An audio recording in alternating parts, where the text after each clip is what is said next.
All right, welcome everybody. I'm sure we'll get more folks jumping on, but we want to thank you for your time today and joining us for this webinar brought to you by Talent Board featuring Emmy, Bridging the Gap, Connecting Recruiters and Frontline Candidates with Automation. And we got a great presentation ahead. Let's go ahead and introduce our primary speakers today. So from Emmy, we have Matteo Cavasotto, and from Del Monte Foods, we have Laura Bersinger. Did I say that? Bersinger. Bersinger, my apologies. Close. Bersinger. I will never make that mistake again. Thanks, Laura. So, Laura, let's start with you. Why don't you tell us a little bit more about who you are and what you do today? Sure. Again, my name is Laura Bersinger, and I work for Del Monte Foods, Inc., which is headquartered in San Francisco Bay Area. And hopefully you're all familiar with our company.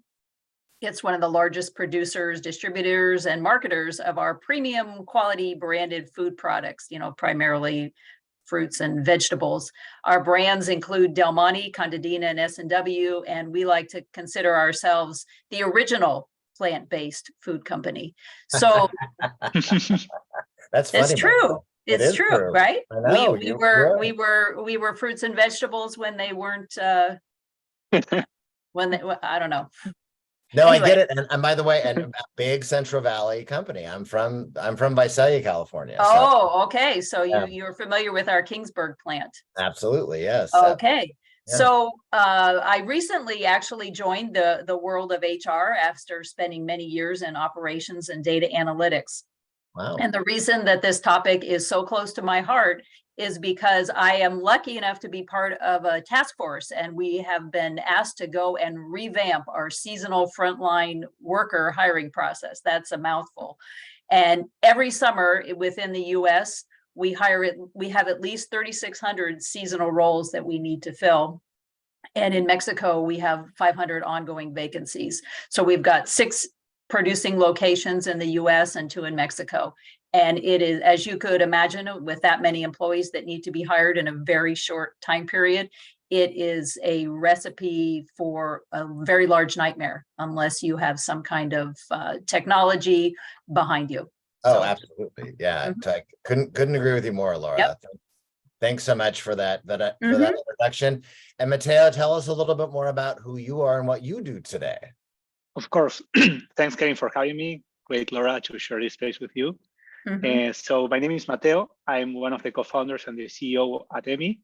At Emmy, we're working with great companies like Del Monte to create the future of frontline recruitment. Basically, our platform allows companies to hire better frontline workers faster.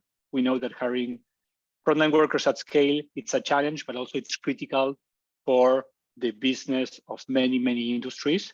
So we are focused on creating the best platform to automate communication along the hiring process for these positions. So we use a chat interface to engage with candidates along the process, integrating fully on top of the ATS and other platforms to basically make sure that data flows everywhere where it needs to be, but also that we create value for recruiters, hiring managers, and candidates looking to have the best possible experience. That's fantastic. Thank you both so much. Matteo, before you talk about the agenda of what you're going to share today, real quick housekeeping, everybody. We are recording this presentation, although we're glad that you're here live with us today. We will send that out to everybody tomorrow. And if you do have questions, make sure to post them in either the Q&A part of the Zoom dashboard, or you can also do it in the chat, and we will take those towards the end of the presentation. So I'm going to go into the background now, Laura and Matteo. Thanks so much, and have a great discussion. You. Great. Thank you. Great. So let's kick off this, Laura. So we can share what we will be covering today in today's webinar. So first of all, we start with understanding the gap between frontline candidates and employers. We'll go into more detail about what we mean later. Then we'll discuss how we can all leverage automation to balance efficiency, but also the human touch, these high volume recruitment processes. And then we'll share some takeaways, some best practices to basically utilize automation in recruitment. So Laura, and of course we'll close with Q&A. Don't forget your questions. You can send those questions over the chat. Please, we want to receive as many questions as possible, right, Laura? That's correct. Great. So let's start let's make this a conversation, Laura. So feel free to interrupt me, share your thoughts, but let's start. So let's start with understanding and discussing the gap between recruiters and candidates. So what candidates are expecting and what most companies currently are offering from a recruitment or candidate perspective. So let's start. We think there's a gap. There's an opportunity to provide better experiences for workers. And we think that the reason why a gap exists is because there are two different experiences between the recruiter and the candidate. So we know that recruiters basically need to hire high volumes of candidates. They are basically using different technologies based on their needs. But there's a gap also with what candidates are looking for. Candidates, frontline workers are looking for a unique, fast, and tailored experience when looking for these jobs. And basically what we find when we look back and we try to analyze, okay, how are companies and recruitment teams experiences these processes, we're finding a trend. We're finding that companies that hire these workers at scale are, first of all, they are opening roles faster that they can be filled. Then their teams are spending lots of time in manual activities, not only the recruiters, but also the hiring managers on screening candidates, contacting candidates for scheduling, dealing with onboarding, following up with candidates. There's lots of back and forth via multiple channels. Then sometimes candidates, they just like don't show up to specific stages of the process. So the process needs to be restarted. And many companies are locked down with technologies or tools that were not designed for these high volume processes. And finally, something that I know it's close to you, Laura, which is analytics. Basically, many companies, many leaders like you want to make data-driven decisions. And when processes happen throughout multiple tools or basic manually, it's tough to make decisions. So this is what we're seeing. Yeah, it's a nightmare. Definitely. It's tough, as they say. Like you can't, you can optimize or improve what you don't measure. Exactly. Right. So this is what we see from the company point of view, from the recruiter's point of view, leaders' point of view. But then when we look at the candidate experience, we also notice that there's a gap. There's a gap in what they would prefer and what's the ideal experience for frontline candidates. Because currently candidates, they're manually entering information across multiple systems. They need to click in plus 20 tabs to basically get their information there. They are navigating through different web pages. They need to create even more than one login on different platforms. And they spend a lot of time in these applications, which sometimes are not necessarily even designed for a mobile experience, where many candidates, I don't know what you think, Laura, but they don't have access to a computer sometimes when applying to this position. That's been our experience. Yeah, perfect. So if we want to picture this in a timeline, this is how many application processes look like. Candidates apply via multiple job boards, via multiple sources, but they are redirected through different platforms. They are redirected to an ATS. They are pushed to complete the data again. And of course, recruiters are calling them on top of that to make sure that they do, because they don't want to lose these candidates. But these candidates are jumping around through multiple interfaces, multiple challenges. And basically, it seems that it's a challenge itself applying to this position. And this is, we need to be aware that this is the first impression that candidates take about our brand. And also, they have a choice. They can make decisions either to continue the application or just abandon the process. Or even if they join, this is the perspective that they take from the company. And this is what translates into efficiencies along the process. So this is what we've seen. This is part of the gap that we've seen happening in the market right now when looking at what frontline workers expect and what many companies offer as the process. But I think I need to I want to hear a bit about you, Laura, our experts here, because we know that all companies want to offer the best candidate experience. It's not that companies are not aware of this, recruiters are not aware of this. Why do you think this is happening? Why do you think that most candidates' experience looks like this? Well, what's your opinion? Well, Mateo, speaking from our experience and our task force this year, what we have found is that most of the employers, specifically Del Monte and our recruiters and our HR folks out in the production facilities, talk about how incredibly busy that they are. They're taking so much time on their administrative tasks, many of the ones that you had mentioned earlier. They recognize that the employees do want a personal touch, and they are trying their best to give it to them, but because they are so caught up in their day-to-day activities, unfortunately, that falls by the wayside, and we keep on using our tried and true methods. There's a lot of that idea out there that the process isn't broken, so why should we fix it? But as you've mentioned, we've come to see that more and more candidates are not completing their application processes. They're getting frustrated, and eventually they're going to work for our competitors. So the other issue is that, even though maybe some of the HR folks, they recognize that, things aren't really working so well, but they don't know that there are alternatives out there, or they haven't had the capability of going and seeking them out.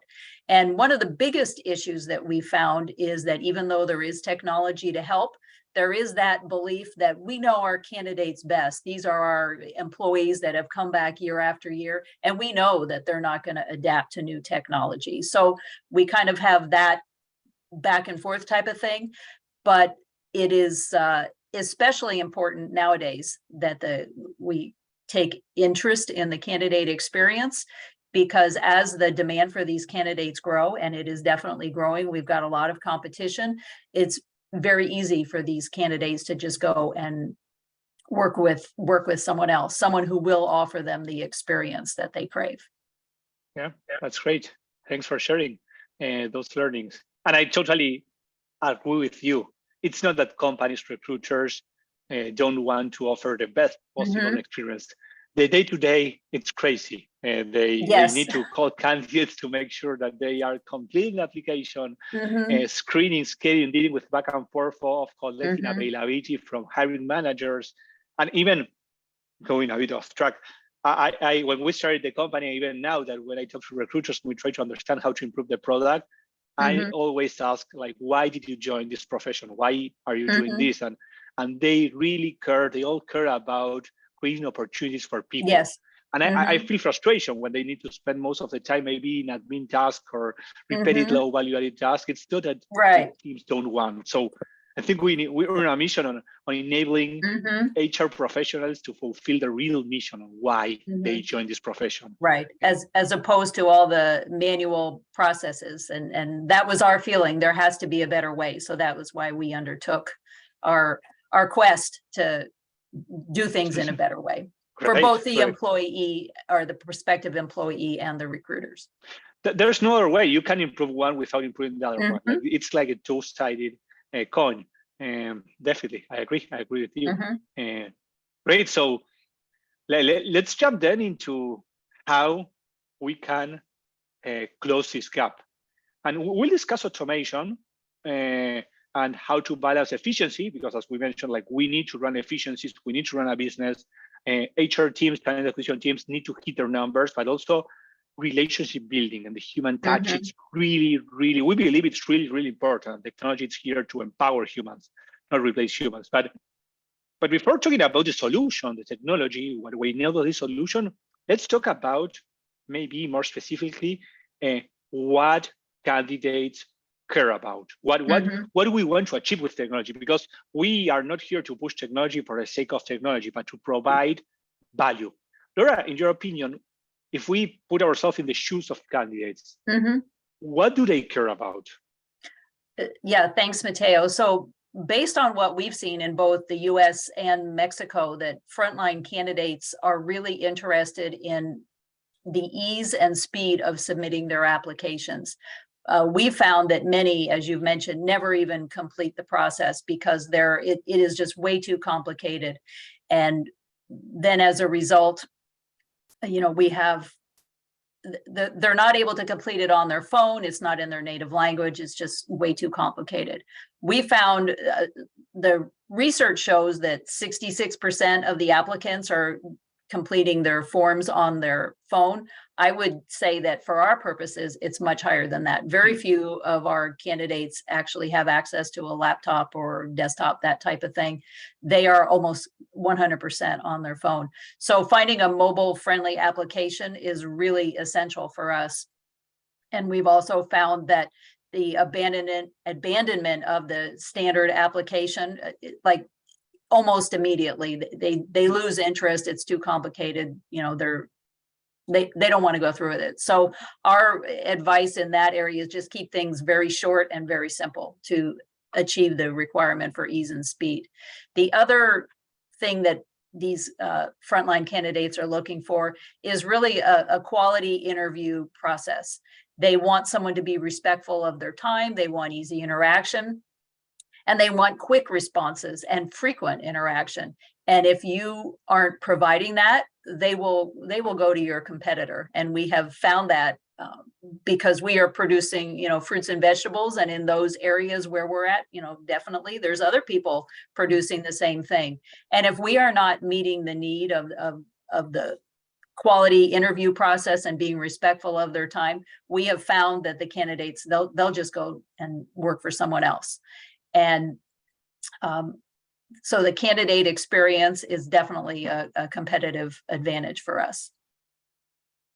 Great, I agree with you. They really care about getting feedback. Where am I? Even like candidates that are not hired, they expect and really, really value getting a response. Definitely. Where I am. So those touch points build up on the employer brand. It builds up on this relationship that you are building as a brand. Because let's talk about your specific case, Laura, but you are building a relationship not only with candidates, but also consumers, people that go to the grocery store and buy your product. And also, again, like HR teams, recruiters, TA professionals, they really care about people. So getting this personal experience and letting them know along their process, even when they don't get hired, something that Frontline candidates really value. Great. So as a summary, we got candidates that are looking for an easy application process. If not, they leave the process. We got another stat to complement the one that you shared, that when applying via desktop, only 8% of the candidates that start the application, if they're redirected to an ATS, basically they leave the process. That means a lot of money and great candidates that are not being engaged by the brand. Then quality of the interview process, which means getting in a timely manner back to them, and then a fast hiring process. Great. So how can we achieve this? With technology. So particularly with automation, with recruitment automation. So there are a couple of benefits on recruitment automation. The first one is that it can reduce the time spent on repetitive manual tasks, like screening, scaling, back and forth, notifying the candidate where they are. Then it can shorten the overall time to hire, because technology can engage instantly with candidates moving along their process and triggering different rules. Then it reduces the application time to minutes. Specifically, this first step in the process is important because that's where you capture the relationship with the candidate. That's where the candidate decides, am I going to go through this process or not?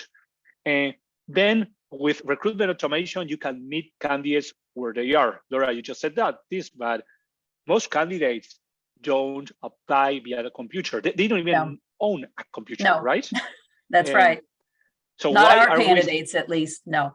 Why are we sending them to an interface designed to apply via desktop? Why are we offering them to apply via LinkedIn when many don't have a LinkedIn? So this is making like recruitment, specifically frontline recruitment automation, can meet candidates where they are on their phones, and then 24/7 communication to try to engage instantly in the process. Am I missing anything, Laura, about the benefits? I think another key point, Mateo, is communication in their native language. Oh, that's great. That we have, some of our application process is, maybe part English, part Spanish, or maybe the Spanish is Google Translate. And if you can communicate with people in the language frame that they're familiar with, it's much more personalized for them and much easier for them when it comes time to respond. Definitely. And I don't know what's the case here, what you would share, but what we found with our companies also had lots of, in this case, like native Spanish speakers, they need to, they can't engage with those candidates and they lose them, which is in some regions like the biggest population that they can engage with, or they need to hire an internal structure, duplicate basically their talent acquisition structure to basically try to create this bilingual team internally. So definitely that's a great insight. Thanks for sharing, Laura. Right. And also, yes, no, please. I was just going to say that I just wanted to provide some of my thoughts on the benefits and how they helped us with more frontline employees. So the reason that we have undertaken this revamp of our seasonal hiring process is because in 2022, for our pack season, we ran short of employees. And as you could imagine, green beans and corn are not going to wait for us to hire. That we generally pack within 24 hours of picking the product or even sooner. So we had to undertake a very, very expensive contract labor hiring or in addition to overtime. It was super expensive and our upper management said that cannot happen again. So as a result, we created this task force to go out and take a look, leaving no stone unturned on how we could attempt to go in and revamp our process. And we looked at all kinds of things, technology, processes, all of that. And a few things that we tried just this year, 2023, was many were geared, as I mentioned, towards technology. We attempted to contact employees via texting versus the old school telephone and email and US snail mail.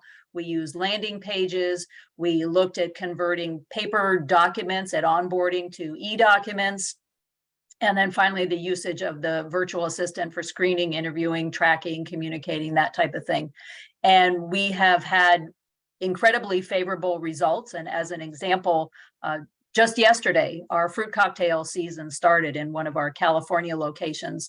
And last year, we were short 100 people on day one, which could, as you could imagine, was a bit of an issue for the production facility. They were not exactly happy. I don't even know what they did. Some way, somehow they pulled other people in, maybe people that weren't as experienced. They required overtime and they were short 100 people. This year, we're not short. And I actually got the phone call yesterday saying, good news, we actually have enough people. We have more people than we need. So that was an incredibly favorable result for us. We didn't have to pay the excessive overtime. We didn't have to hire the contract labor. And that works out great for everyone, even though, at first people probably like to get the overtime.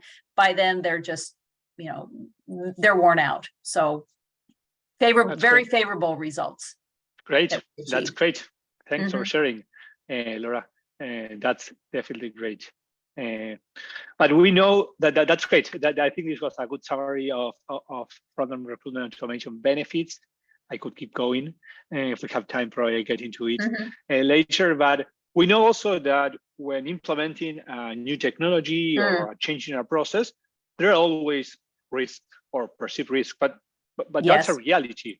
So we want also to flag out what we hear as the major reasons on why many teams, many companies are not moving towards program recruitment automation. The first one is about relationship building. And many companies, as us, we believe that relationship building is critical for this process. The candidate needs to know about the company that they will join, and the company wants to know about the candidate. Is this the best fit candidate for my company? So there's a two-way relationship building process happening along the hiring process. And then the lot of personalization, which means will technology, will automation basically kill personalization, will make that candidate feel just one in a bunch of candidates.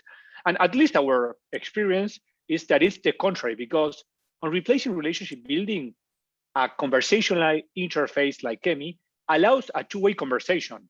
Candidates to understand what's happening, to ask questions along the process, to basically set the pace even on the process, and also for the companies, not only to communicate more frequently, but also to free time from their team to spend more time between humans. So definitely we've seen that an increase in relationship building on both sides. We were just talking about languages. And if we can communicate in the language of preference of the candidate, it's tough to build a relationship. So definitely there's an opportunity on building more personalized communication. And then on the second item, completely connected with this, personalization. But we need to understand that technology, the right technology, we're not talking about maybe redirecting candidates using specifically different tools or making them jump over different hoops. We're talking about technology designed for frontline processes, allows personalization. So basically the language, understanding the job they apply to, and basically allowing them to apply from the child of their choice of preference, instead of currently feeling that they need to fill in a form and they will be called, and basically that they are just someone filling a form in the process. So these are some of the risks that we completely get them. We completely we can relate to this risk, right? But at least I don't know your opinion, Laura, but my opinion is that frontline recruitment automation enables this to basically to overcome these two challenges. It doesn't create these challenges. Right, Mateo, we heard the same things from our recruiting team out in the production facilities. They have a very, very close relationship with the employees, many of whom return year after year. Some have been returning for as much as 30 years. And they also bring their family, their friends, that type of thing. And the thought was that introducing some kind of technology, regardless of what it was really going to interfere with that family feeling and the personal touch. But we found that actually it's to the contrary, because it allows the recruiter or the HR staff more time for the personal touch, and they are spending less time on the administrative things, what is multiple phone calls, form letters.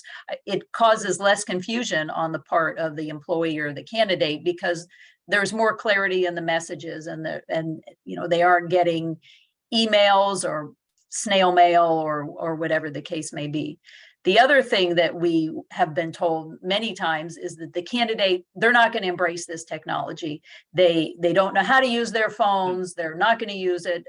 But our results show the exact opposite. The candidates seem to love it.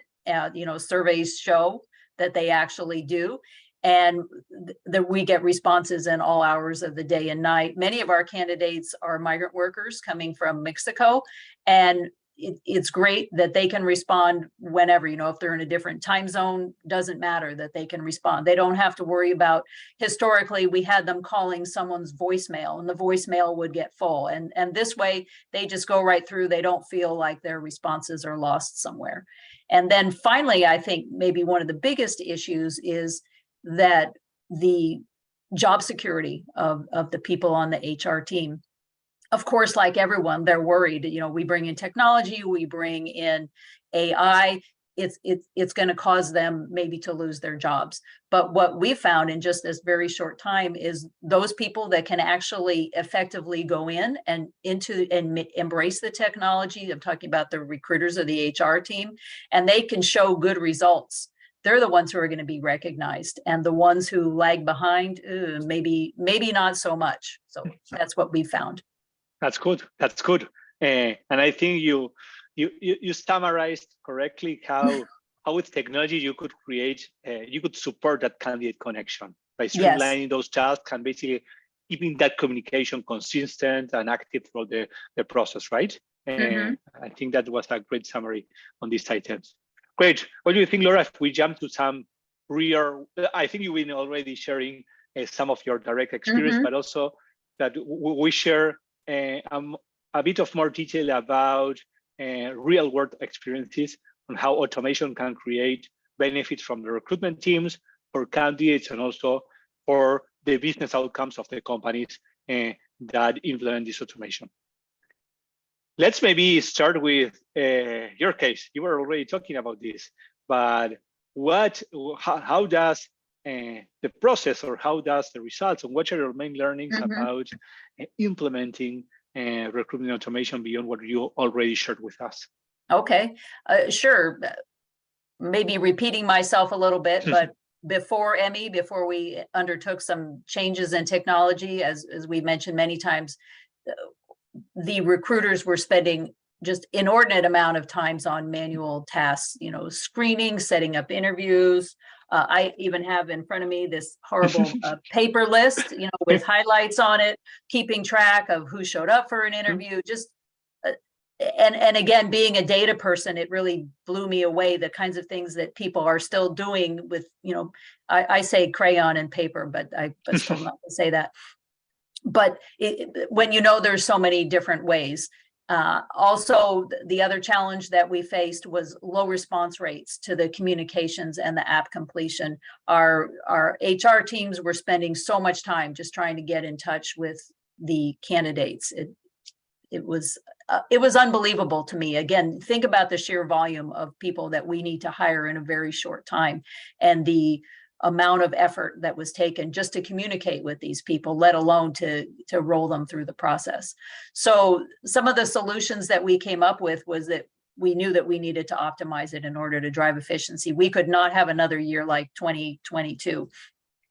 So what we've used technology for, namely Emmy, is to attract the candidates, find them where they are. We've had really good success using QR codes, putting up posters in neighborhoods. In Mexico, they're putting them in gas stations. We even have ads on buses down there with QR codes. We're using social media links. We're using job boards. And then we also have what Emmy calls, can't even think of what it's called. Anyway, it's an outreach via SMS. So good. Reach out, yeah, that's what it's called. The reach out feature. So that's where Emmy actually goes and will contact the candidates and will begin a conversation with them. And so first Emmy attracts them, and then it goes through a screening, it's actually a lot of fun. I've gone through it many times. Emmy caught me and told me to get out. I've already talked to you, but it automatically will go through. It'll screen the applicants. And what's nice about it is it uses our specific rules. For example, we have a minimum age requirement, minimum experience, working hours, et cetera, and those can be different depending on what our jobs are or the various roles that we have. So it's replicating what a recruiter would be doing on the phone, but it's doing it at a rapid pace and talking to multiple people at once, unlike our recruiters who can just do one at a time. It's talking to multiple, and it can be any time of day or night. And then all of the responses are recorded electronically and retained for us, so that we can go back and see, well, maybe this person, maybe they didn't meet our minimum age requirement, but we'll check with them again next year because otherwise they look like an amazing candidate, that type of thing. So we have the capability of going back in and seeing all the responses. So Emmy will attract, will screen, and also they will schedule for us as far as the interviews are concerned. And this was the part that I like the best. Previously, our recruiters had said how painful it was to set up the interviews, get people to commit to coming, remind them, and then actually have them show up. So the funnest thing is to go in and say, okay, I'm going to have an interview 1 week from tomorrow and another a week after that. Please schedule, and you can tell Emmy, please schedule for me 50 candidates. And as soon as you do that, you can watch on your screen the candidates who are responding and saying they're coming. It's I don't know, it's fun. It's like popcorn, honestly. It's just, anyway. It's a lot of fun to watch that. And it's super effective. The candidates have already been pre-screened. They know what to expect. We know ahead of time that they are going to meet essentially our minimum requirements. And the candidate knows what to expect as well. They are reminded for the interview the day before and maybe even that morning. Again, all of that can be tailored. And the interviewees are better suited for our roles, and they're much more likely to be hired. And Emmy has helped us in the hiring process. There's communication along the way. When an employee is actually hired, Emmy will send them a message congratulating them and letting them know about next steps. And Emmy will also communicate with them after the fact, a couple of weeks later, to see, to make sure everything is going as expected. And that's a great communication as well. The now employees feel like they're being respected again. They're being contacted, personally, not some nameless, faceless email or something that's going to them. So as we've got here, our feeling was that it was previously taking us about 30 minutes per interviewed candidate to actually see the candidates through. So if you think about how many roles we have to fill, what did I say?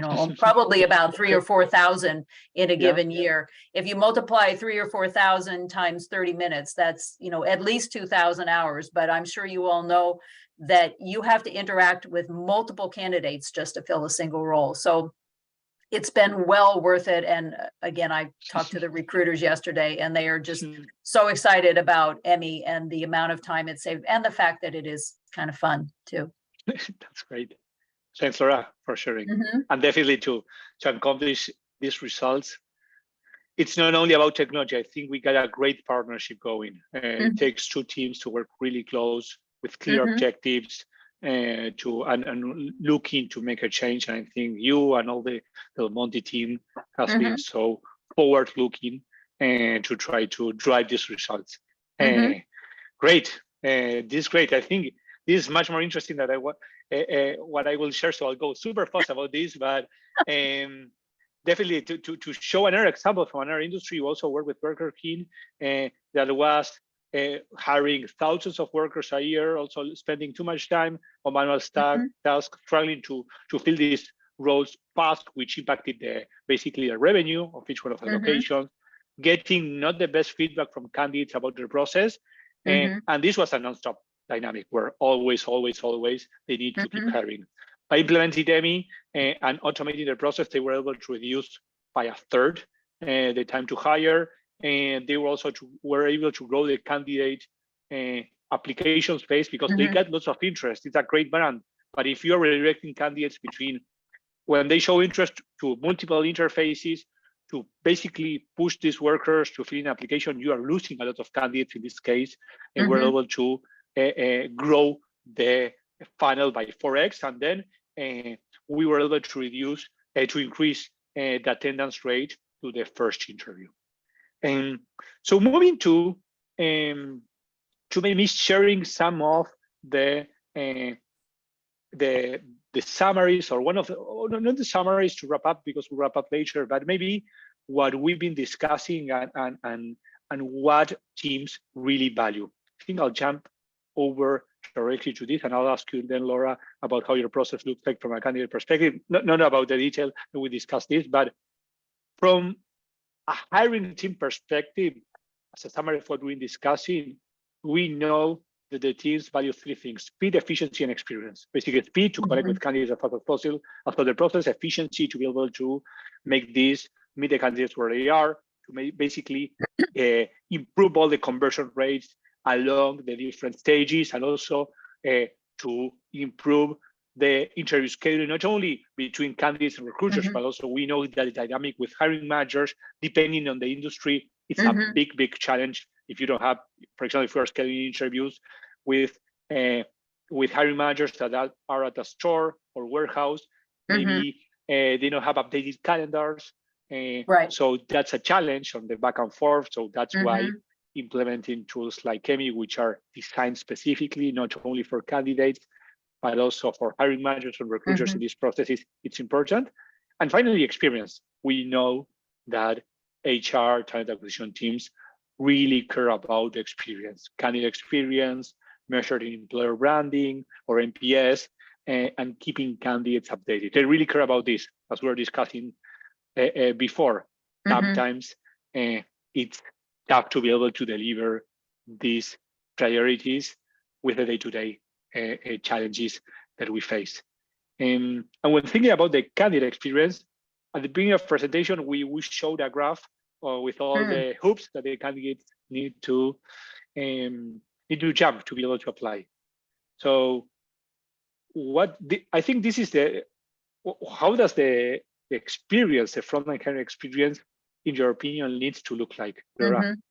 Okay, so if you remember the graph that we saw earlier, it was a jumbled mess. So this is kind of tiny here, but this is an example of one of our landing pages indicating that we have seasonal openings in California.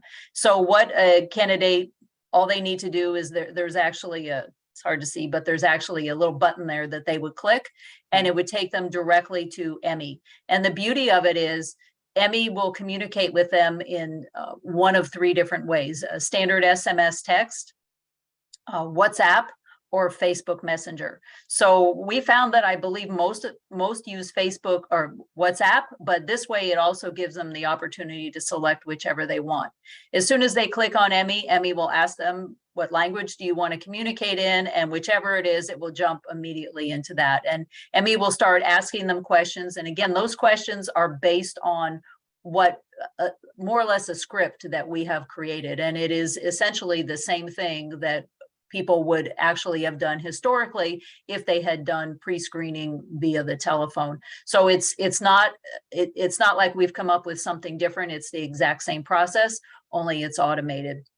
Great. So it's so once they click on that, then again they'll go into Emmy, and you can see a little example over there of the conversation that Emmy would have. And the other way that they could get to Emmy is not only through our landing page, but we've also, I think I'd mentioned earlier, the QR codes, those types of things, whether it's on a bus or on a poster, or whether it's something that they might see on social media.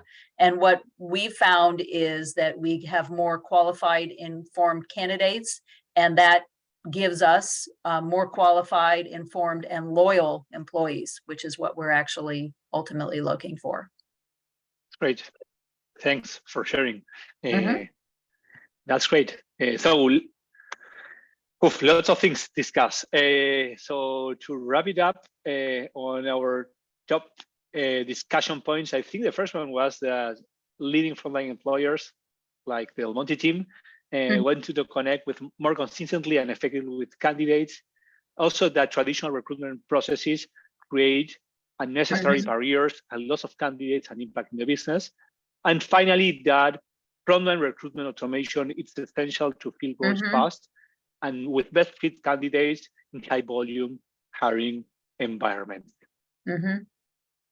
So, Laura, I think you've been sharing a bit about this, and we discussed this at the beginning, but that's what we do at Emmy. Basically, we are working with Laura and many other great teams to create the future of frontline recruitment.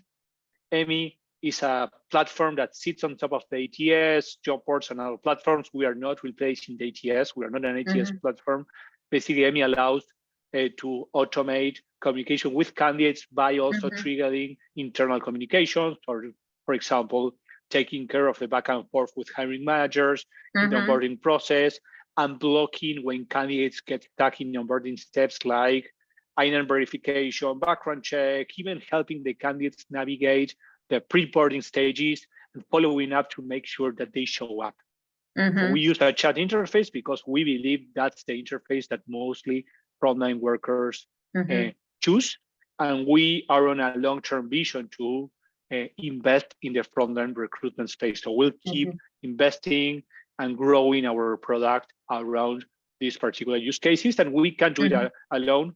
We do it with 3 companies like Del Monte and many other companies that are currently using Emmy, hiring thousands or tens of thousands of frontline workers per month. So I don't know if you noticed all, but we love chatting about this with Laura. So if you want to reach out to us, we would love to learn. We know that each company has its own learnings. Probably you got your own learnings about implementing technology. You're implementing some cool stuff that we would love to hear about. So you got my email there to reach out to me. I think we got yours also, Laura. Yeah, right? There's mine as well. Great. That's great. So I think we got some room for questions, but before that, Laura, thank you very much. Thank you for inviting me. This was fun. I get to learn. I always enjoy talking to you, but thank you very much. This was great. Yeah, thank you both very much. And Laura, I love that line, just like watching popcorn, right? Yeah, it is, honestly. We should sell popcorn. We don't. But we should. Hey, we definitely have some questions, and Laura, I myself have a question for you first. Sure. Because, I mean, you definitely highlighted all of the work that you did and making this transition and automating all the activities and how much it's benefited your recruiting and hiring processes. But when you were putting that business case together, right? Because you have teams, people, the recruiters as well as hiring managers. This is the way we've always done it. Yes. Oh, you know my people. See, well, yeah, because those people are everywhere. So yes. But you know what I mean, right? So how, just briefly, how did you, because there was a great meme that I've seen once, a cartoon of two cave people dragging or pushing a stone or square wheel, and somebody next to them has a round wheel, and they said, "Don't bug us, we're too busy." Right. So, I mean, how did you do that in a very brief, synopsis? Well, honestly, Kevin, here's what we've done. We actually are doing various things in various parts of the country. So our experiment, we have a pilot program with Emmy, and we're doing it in 2 of our California locations. And we've done other things in other locations, and we're just sort of seeing what works everywhere. So it wasn't necessary. It was just honestly by luck of the draw that we selected these 2 locations, and we did other things in other places. So we definitely have some, what should I call it? Gentle pushback. And we just try and overcome the gentle pushback with our own gentle pushback, and trying to show facts. And that's why Emmy, the analytics are so important to us. We can actually show, here's what we've done versus, maybe an urban legend of, oh, they're not going to adopt the technology, or, that sort of thing. So using the numbers to actually kind of counteract what people's perceptions are, that's what really has helped us. And that's what we're hoping to use going forward as well. And the various other things that we attempted. Laura, Bigfoot is real. I'm just letting you know. I know. I've seen him. Okay. I've seen him. There you go.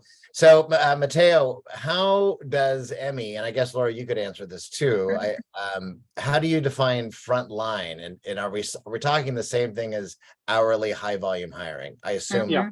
Yes. Yeah, it's yeah, definitely. And I think we got a good definition. It's like deskless positions.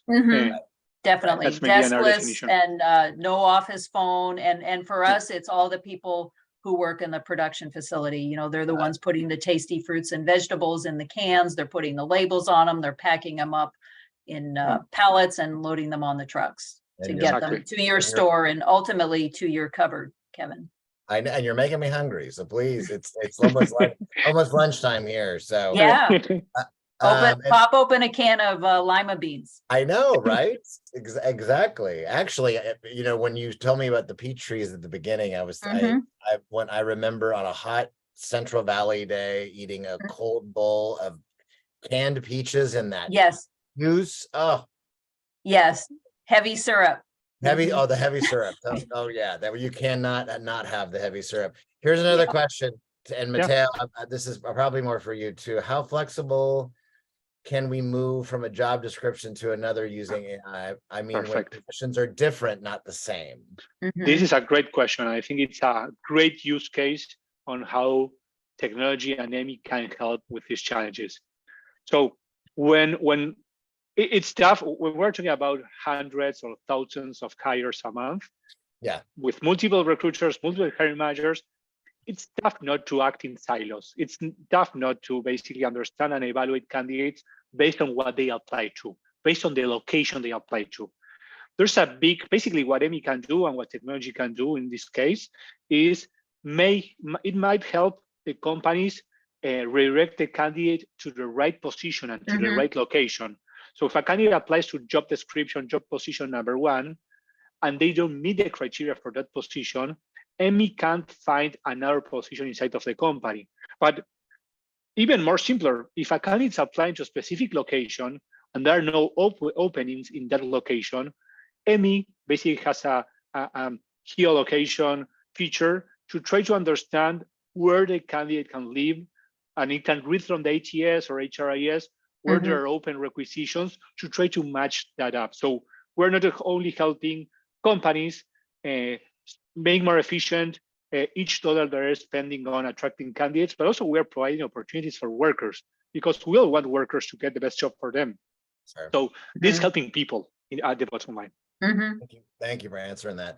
We have time for a couple more, I think. So this is a related question to the one I asked about making the business case, but we all know, again, that it's adoption and optimization of your recruiting tech stack can be a struggle with the team as well, right? And you highlighted some of that throughout your presentation, Laura, but how do you get everybody on board to ensure that, you know, this is what we're using, and you're not going rogue with your spreadsheets and your paper lists that you showed us earlier? Again, remind us how you're doing that to ensure that adoption is happening. Well, I'll tell you what we're trying to do, Kevin. I can't say that we're 100% successful. Keep in mind, this is like year one of our progress.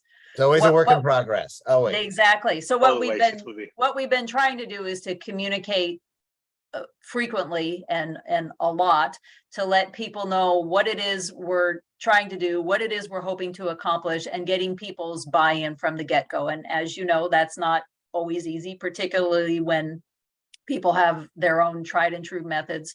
Not only are we striving to do things in a more efficient fashion, we're also trying to do things in a more consistent fashion. We've got locations all throughout the country with people with various degrees of experience, both within our own company, Del Monte Foods Inc., and within other companies. So we've got all kinds of different people with different ideas. So we have frequent calls. We're actually going to have a large on-site meeting in Pittsburgh. Mateo, I think you might be coming. We'll see. Where we're just trying to bring everybody together to talk about our collective experiences, what worked, what didn't work. And I think the most part, it's the same kind of thing that we are wanting with our prospective employees, is just giving everybody the opportunity to be heard and to seem valued. So you're not going to say that we're 100% successful, but you know, that's what we're striving towards. We don't want to push this down anyone's throat, so to speak, because we all know that never works. What we want is, we want people to come to the realization gently that, you know what, it might be time to give it a try. And that's part of the reason that we're doing different pilots of various things throughout the company, so that as we all come together in Pittsburgh in November, the people in California can tell the people in Wisconsin, hey, you know what? I'm like you. I didn't think it would work, but it actually did. And here's why. So getting some kind of testimonials is what we're working on as well. Well, and the ripple effect will help you with adoption. Exactly. Because if you have someone, this probably doesn't happen to any of our listeners, but if you have someone from corporate saying, this is what you need to do, that doesn't really go over so well. Right. Exactly. Probably no one else has experienced that, but you know, let's do one more question. And Mateo, we can start with you on this one too.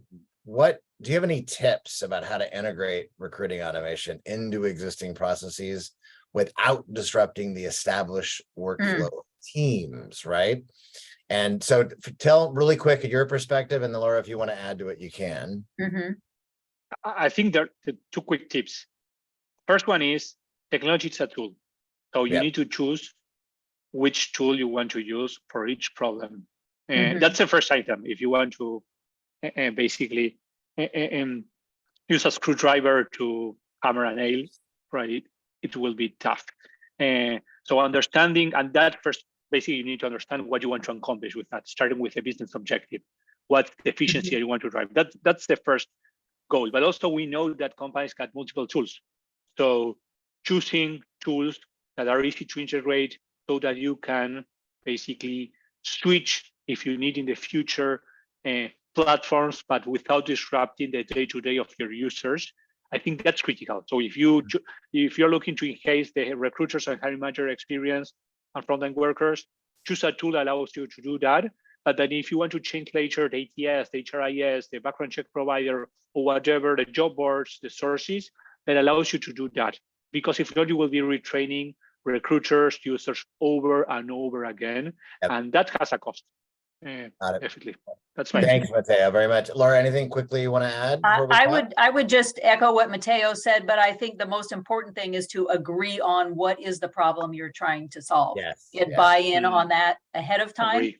And in addition to that, I would also say start small. Don't try to change everything at once, because that's just plain not going to work. So figure out 1 or 2 key issues and work to get buy-in, and then come up with agreed upon resolutions on how you'll try to solve for those. We see it in our research every year. Incremental changes go a long way. Yes. In making improvements. Well, listen, it's time to wrap. We thank you both very much, Laura, Mateo, and everybody for joining us today. And again, we will send out the recording to you all tomorrow. And everybody have a great rest of your day. Okay. Thank you, everybody. Bye. Thank you, everyone.